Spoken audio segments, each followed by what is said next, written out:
السلام علیکم ناظرین، آج ہم بات کرنے والے ہیں مقصد کے بارے میں کہ مقصد کیا ہے، ہم اپنی مقصد کو کیسے تلاش کر سکتے ہیں اور مقصد کی تلاش میں ہم اکثر غلطی کیوں کرتے ہیں۔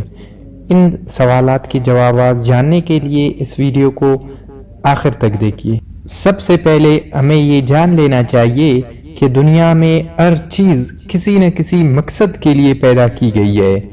اللہ پاک نے ہر چیز کو بامقصد اور بامعنی پیدا فرمایا ہے۔ بے مقصد اور بے معنی کوئی چیز نہیں پیدا کیا گیا۔ فرشتے ہو یا جنات، زمین ہو یا آسمان، سورج ہو یا چاند، حیوانات ہو یا انسان، ہر چیز کو مالک کائنات نے کسی نہ کسی مقصد کے لیے پیدا کیا ہے، اور اللہ نے سب سے روشن اور مبارک مقصد انسان کو دیا ہے۔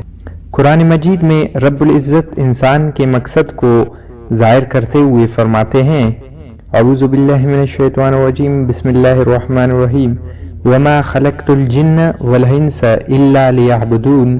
مفہوم ہے کہ ہم نے جن اور انس کو اپنی عبادت کے لیے پیدا فرمایا ہے۔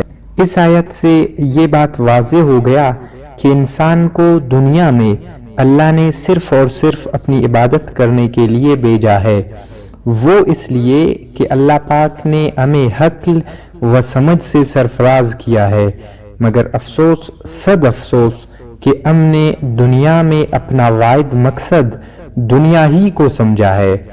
ہر کسی کا مقصد دنیا کمانا، بڑے بڑے گھروں میں رہنا، بڑے بڑے گاڑیوں میں سفر کرنا، اچھی اچھی خوراک سے لطف اندوز ہو جانا، عیش و عشرت سے عیاشیاں کرنا، اور سب سے بڑھ کر موت کو بھول جانا۔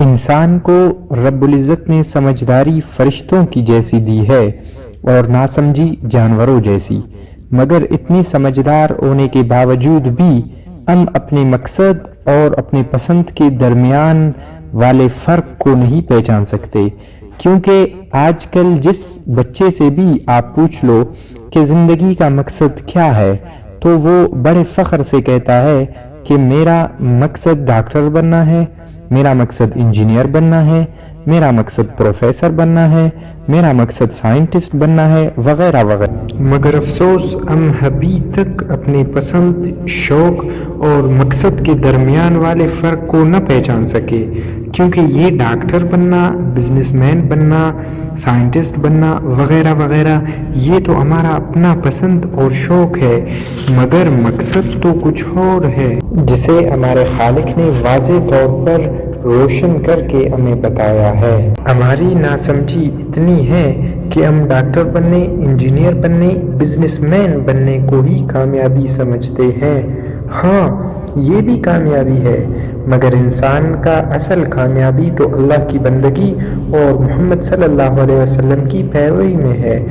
اللہ پاک فرماتے ہیں، قد افلح المؤمنون، تحقیق ایمان لانے والے ہی کامیاب ہو گئے۔ جس کامیابی کا ذکر اللہ نے کیا ہے، اس کے لیے ہمیں اللہ کی بندگی کرنی ہوگی، تب جا کے ہم دنیا اور آخرت میں کامیاب ہو سکیں گے۔ مگر ہاں، دنیا میں انسان کا سوچ بڑا ہونا چاہیے، اتنا بڑا کہ وہ دوسروں کے لیے فائدہ مند ہو سکے۔ اس سوچ کے بارے میں ایک اور ویڈیو بنائیں گے جو یقیناً آپ کے لیے فائدہ مند ہوگا انشاءاللہ۔